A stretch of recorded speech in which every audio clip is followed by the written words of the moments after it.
Hello everyone, कैसे हैं आप सब। उम्मीद करता हूं आप सब बहुत अच्छे होंगे। मेरा नाम है समृद्ध श्रीवास्तव और मैं हूं आपका जीएस एजुकेटर। लेके आया हूं आपके लिए एक और बेहतरीन सेशन। आज मैं आपको करवाने वाला हूं स्टैटिक जीके के ताबड़तोड़ क्वेश्चंस, बैक टू बैक। इसमें आपको प्रीवियस ईयर क्वेश्चंस देखने को मिलेंगे और हर एक क्वेश्चन का प्रॉपर एनालिसिस मैं आपको करवाऊंगा। आपके जितने भी वनडे एग्जाम्स आते हैं उसमें से जितने इंपॉर्टेंट क्वेश्चंस बनते हैं स्टैटिक जीके के, चाहे वो डैम्स में से हो, चाहे फेस्टिवल्स, डांस और जितने टॉपिक्स आते हैं, सारे स्टैटिक जीके के इंपॉर्टेंट क्वेश्चन आपसे मैं डिस्कस करता हूं। ये इसका सेशन नंबर 3 है, क्लास 3 है।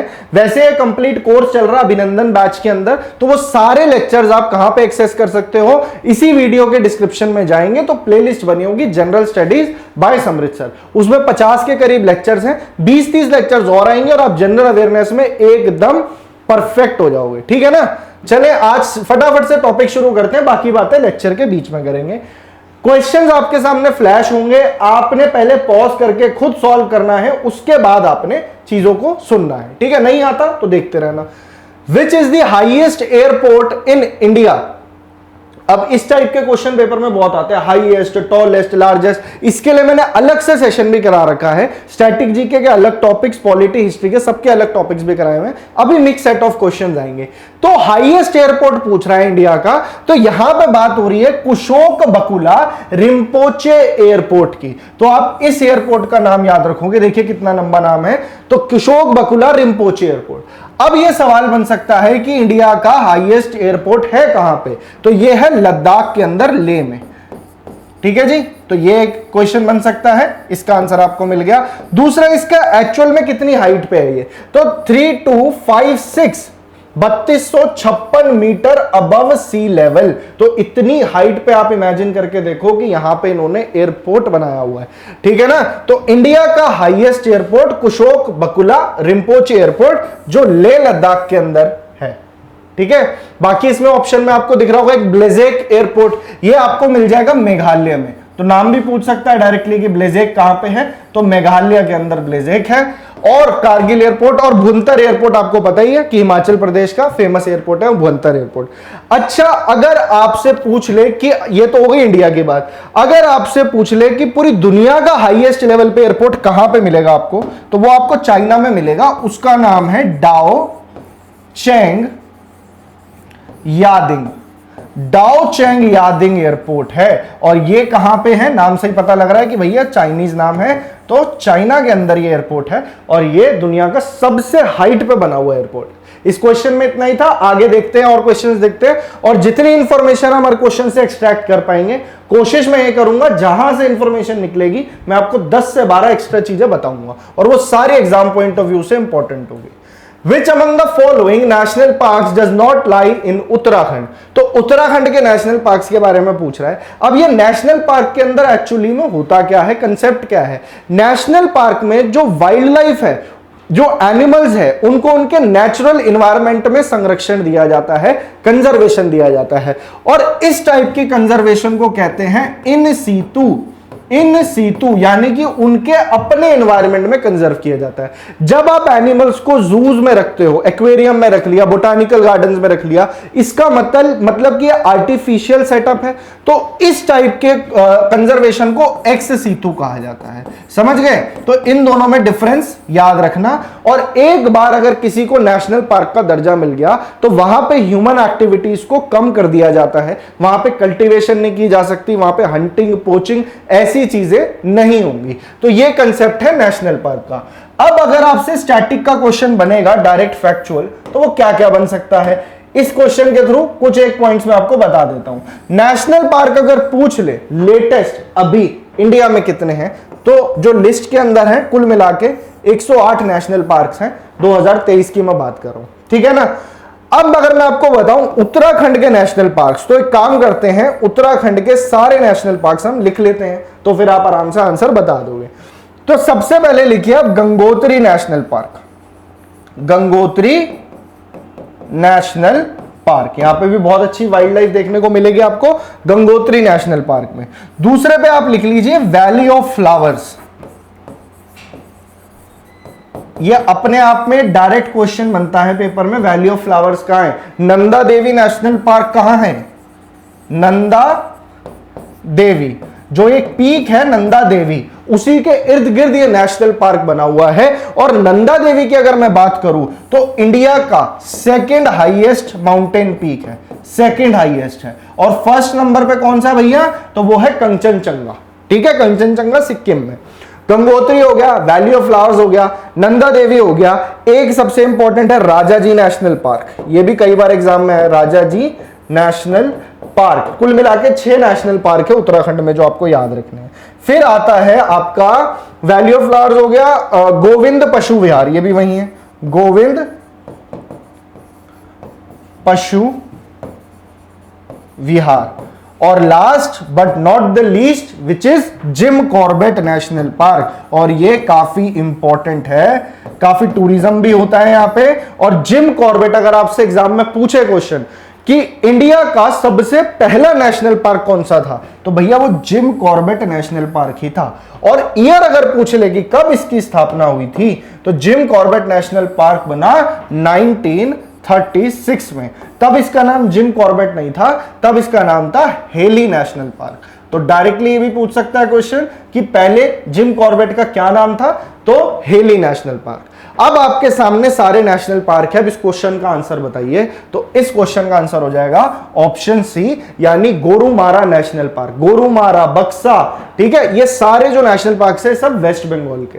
चले आगे नेक्स्ट क्वेश्चन पे चलते हैं, देखते हैं क्या फिर से नेशनल पार्क का क्वेश्चन आएगा। तो जिस जिस क्लास में नेशनल पार्क से, टाइगर रिजर्व से क्वेश्चन आएंगे तो हम पर्टिकुलर स्टेट्स के भी वहीं पे कवर करते जाएंगे। अगर कोई टॉपिक आपके वैसे टॉपिक्स जो मैंने अलग से कराए हैं उसमें अगर रह गया होगा तो इन सेशंस के अंदर हो जाएगा, जो स्टैटिक जीके मैं आपको करवा रहा हूं अभी। ठीक है, रेगुलर क्लासेस आती हैं, रोज देखोगे तो आपका स्टैटिक जीके में कोई डाउट नहीं आने वाला।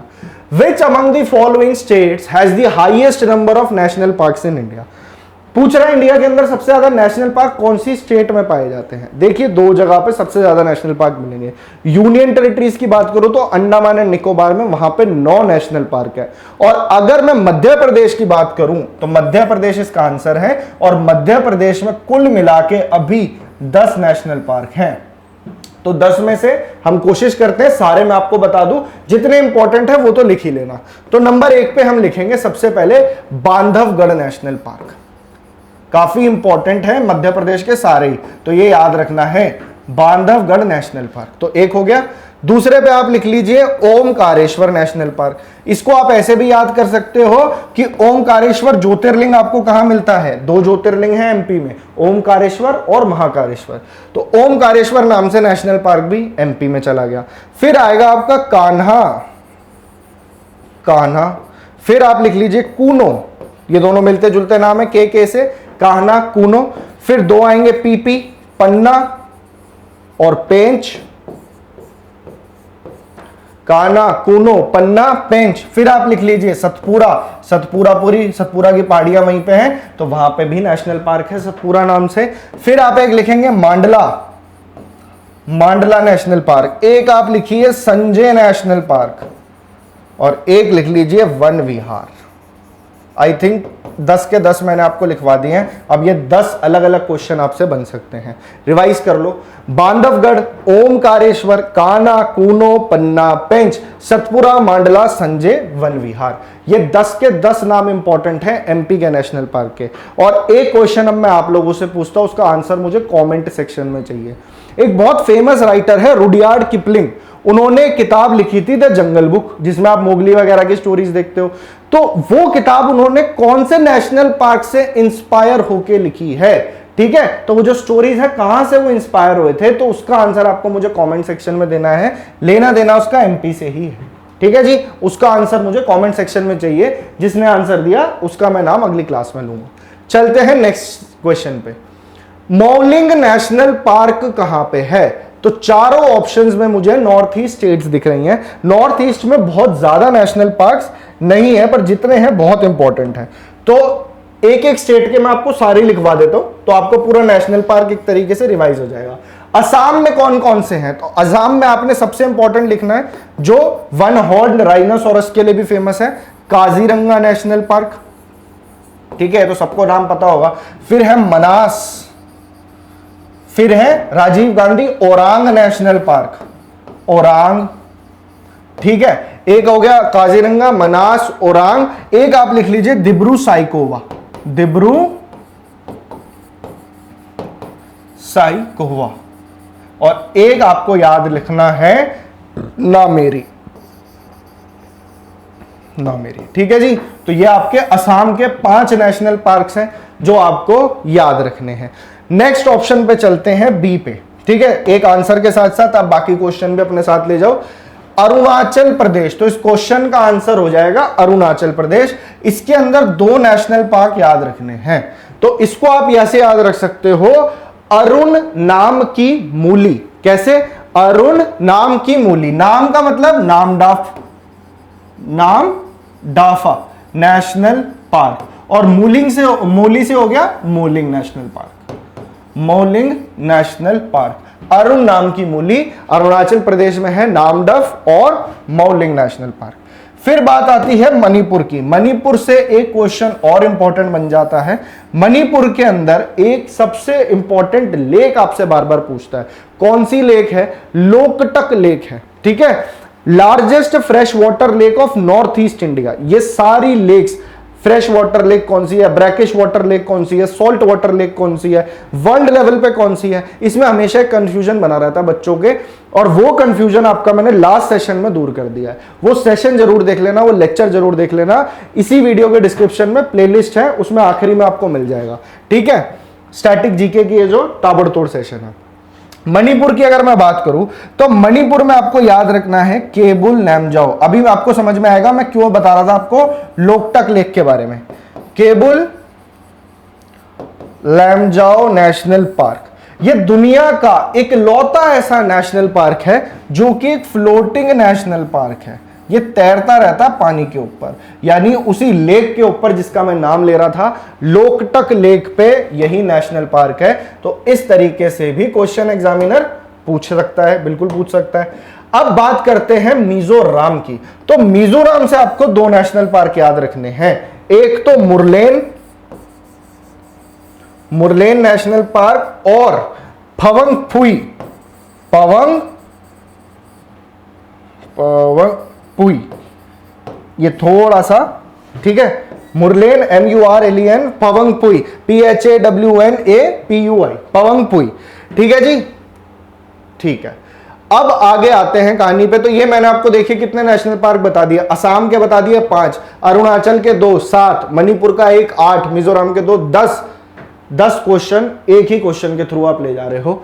तो इससे बढ़िया रिवीजन आपको कहीं और नहीं मिलेगी, क्योंकि मैं क्या करता हूं, ऑर्गेनाइज्ड वे में आपको उसी क्वेश्चन के साथ में जो लिंक बनता जाता है मैं बताता जाता हूं। रिवीजन इसी तरीके से होती है। आपका एग्जाम आने वाला है जुलाई में, तो रेडी हो जाइए, जिसके लिए कोर्स हमने चलाया था तो वो काफी नजदीक है। आपको अभी भी अगर आप पकड़ लेते हो इसको, ढंग से चीजें रिवाइज कर लेते हो, कहीं और से कुछ देखने की जरूरत नहीं पड़ेगी।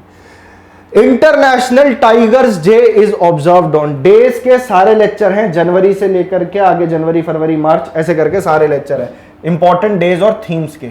अब ये दिन क्यों है इतना इंपॉर्टेंट और यहां से क्या क्वेश्चन बनता है, तो आंसर है इसका 29 जुलाई।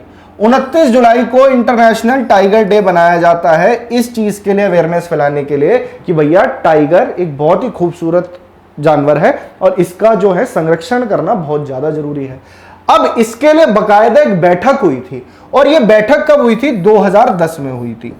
2010 में यह बैठक हुई थी 29 जुलाई को, और इसको बोला गया जो था ये टाइगर समिट था।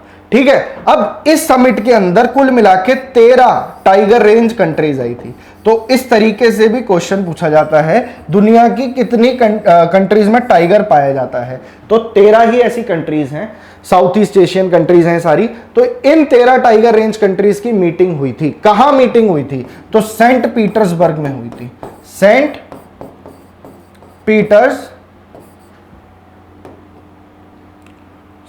पीटर्सबर्ग।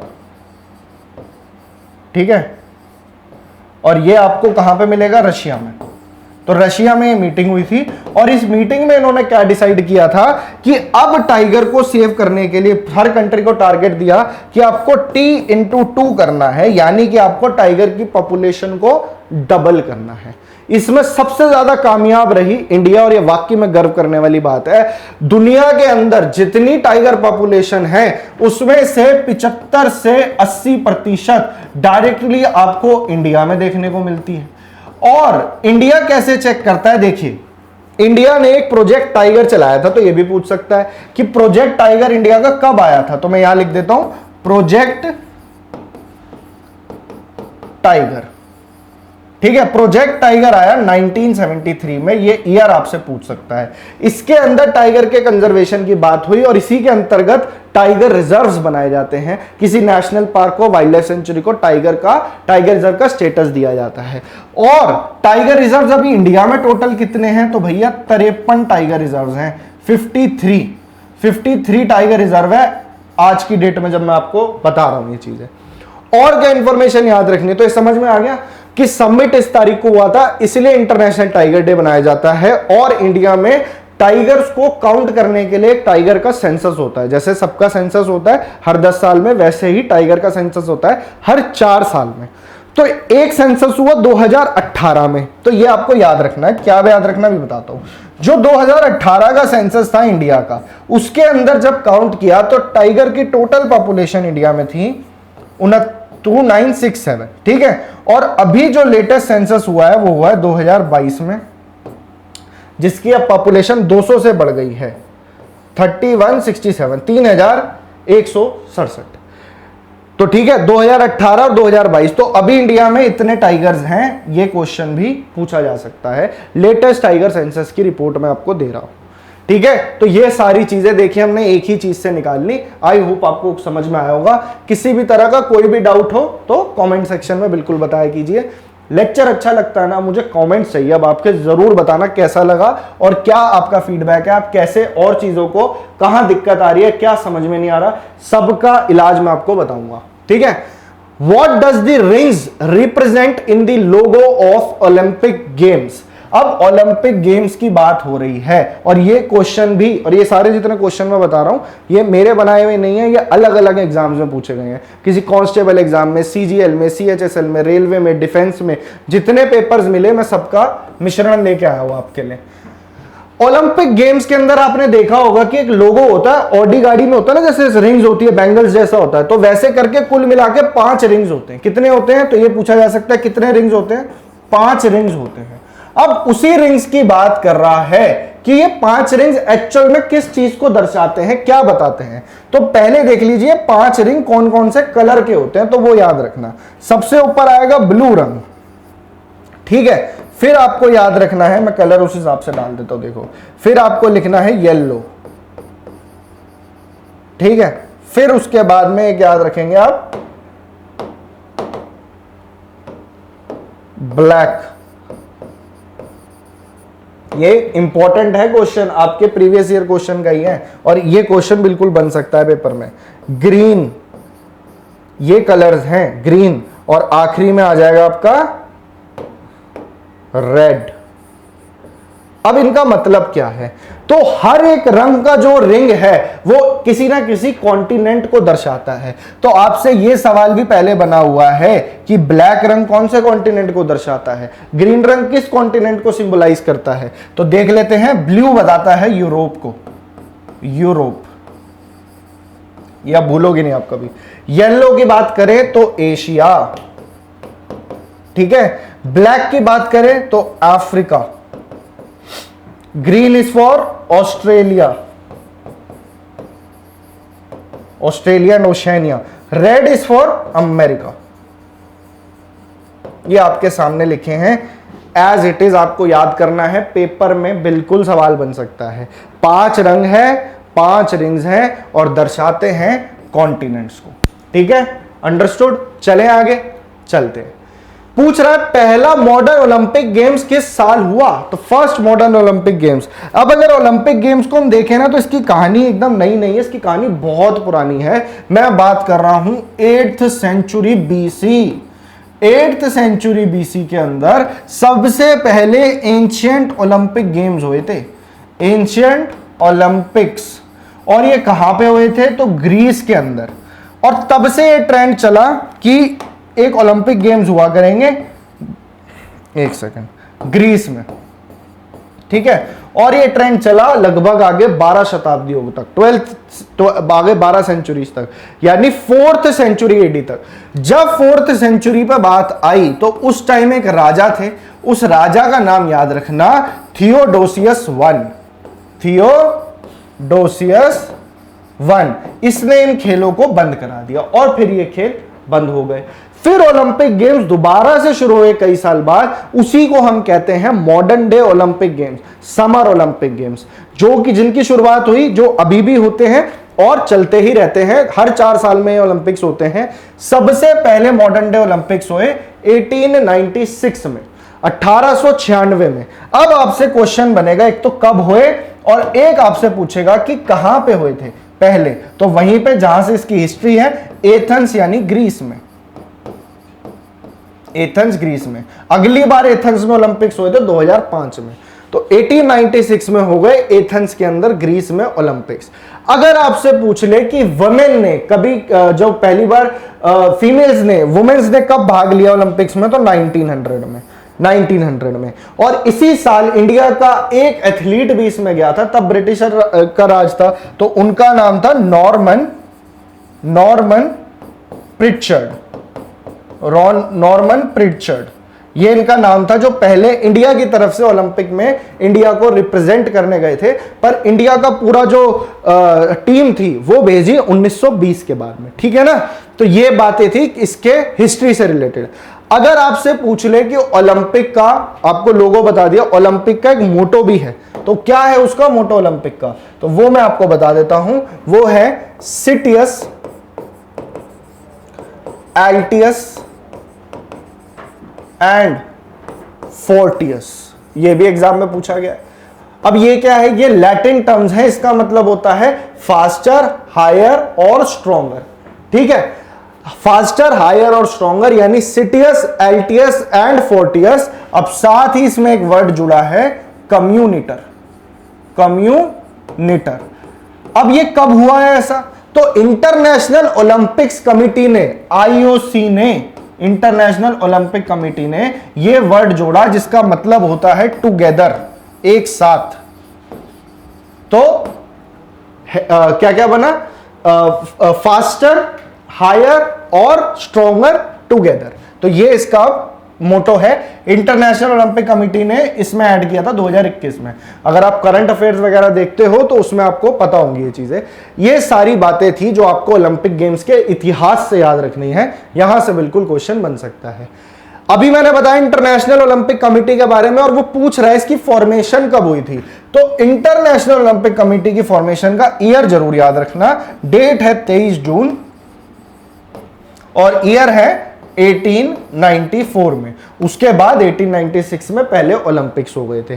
तो इसके जो पहले फाउंडर थे उनका नाम है पियरे डी क्यूबर्टीन,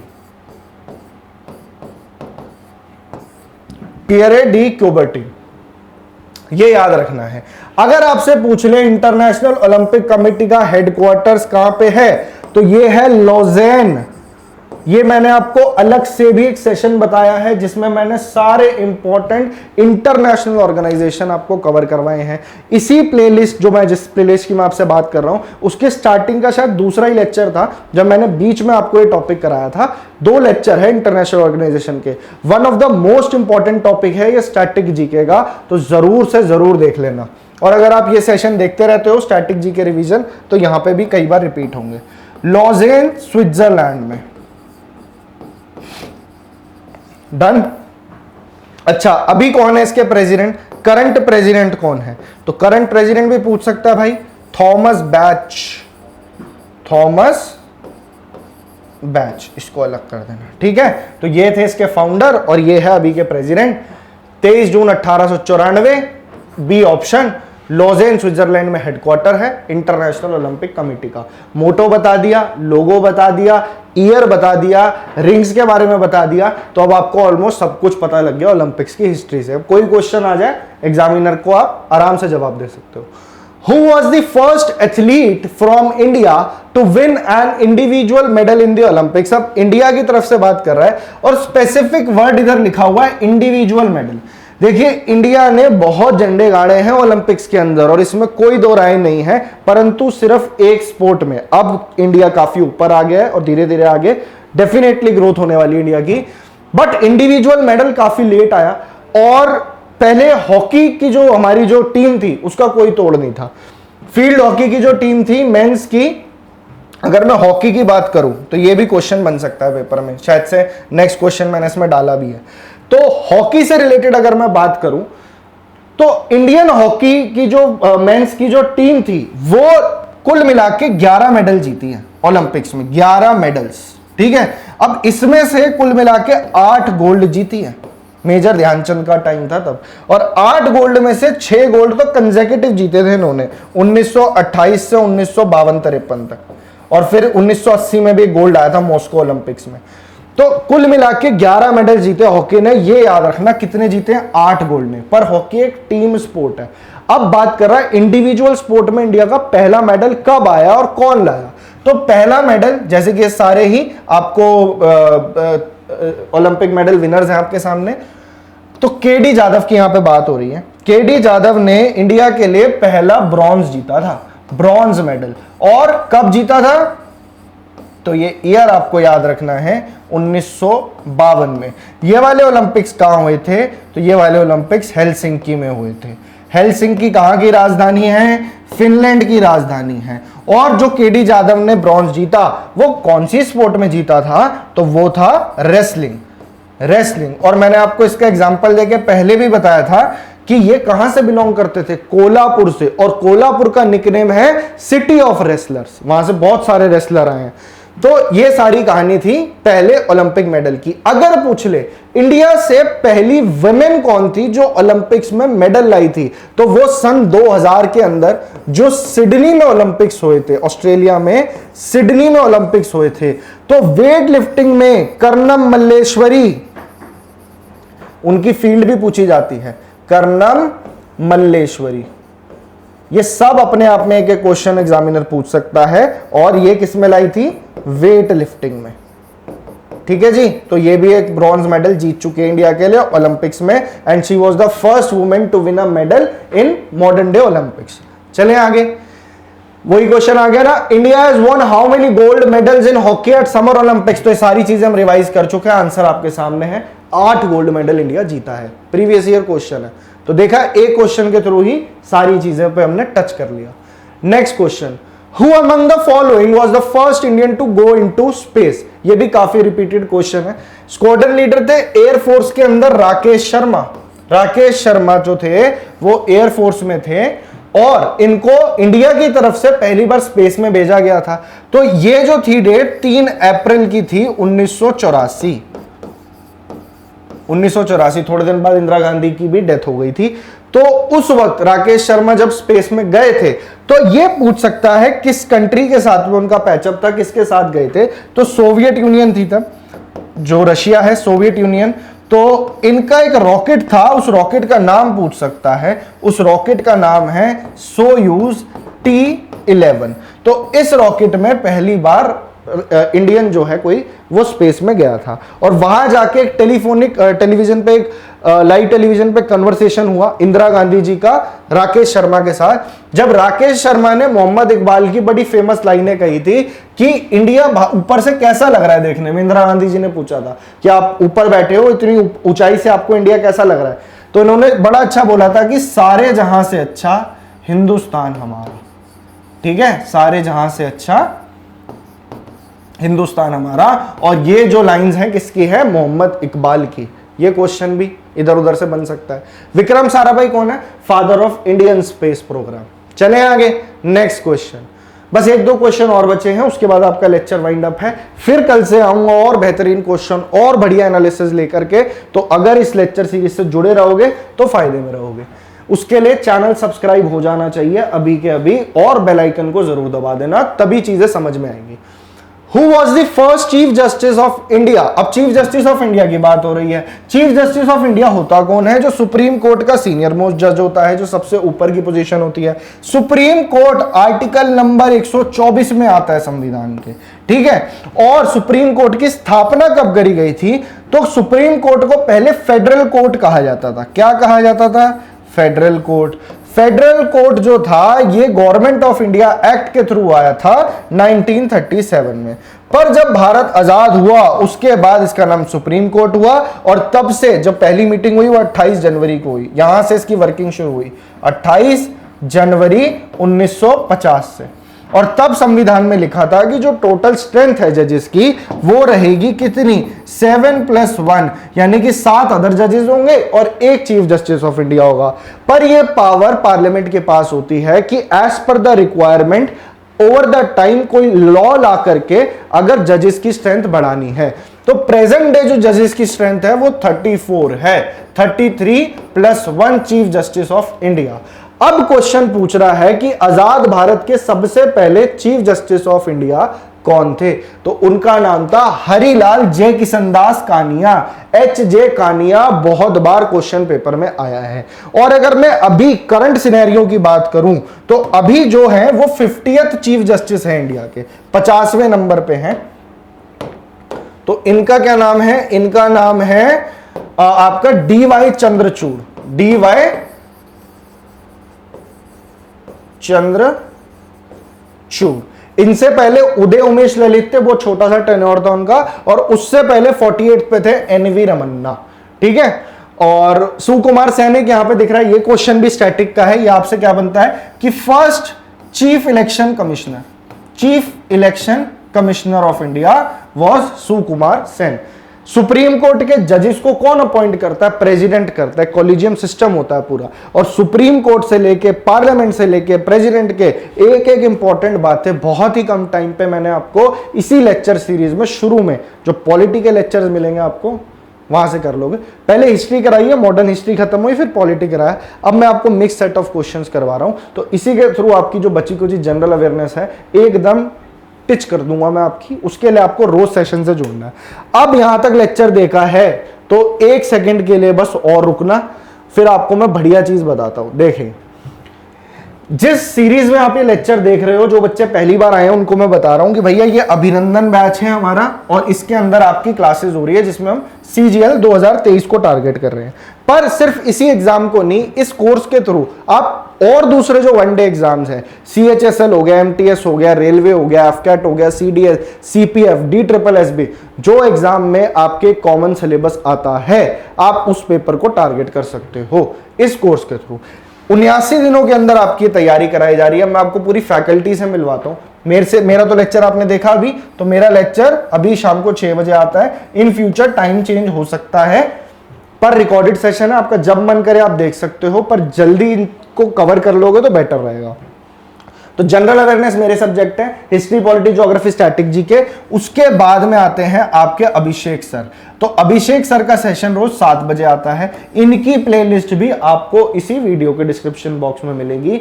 साइंस में जिनको प्रॉब्लम है, फिजिक्स, केमिस्ट्री, बायो, बढ़िया हो जाएगी, इनसे आपने पढ़ना है। फिर आते हैं कपिल सर, इनकी प्लेलिस्ट भी है। इंग्लिश में बेहतरीन तरीके से आपको इंग्लिश पूरा कवर करवा रहे हैं, और वो प्लेलिस्ट भी साथ के साथ लगी हुई है। फ्री ऑफ कॉस्ट देखो सारे सब्जेक्ट्स कराए जा रहे हैं आपको। And here comes Rohit sir, जो कि रीजनिंग के दिग्गज माने जाते हैं। इनका एक बार आप सेशन जरूर लेके देखना, आपको समझ में आएगा कि रीजनिंग कितना आसान है और इन्होंने आपके लिए कितना आसान बना दिया। ठीक है, तो वो जरूर आपने लेक्चर सीरीज को देखना है।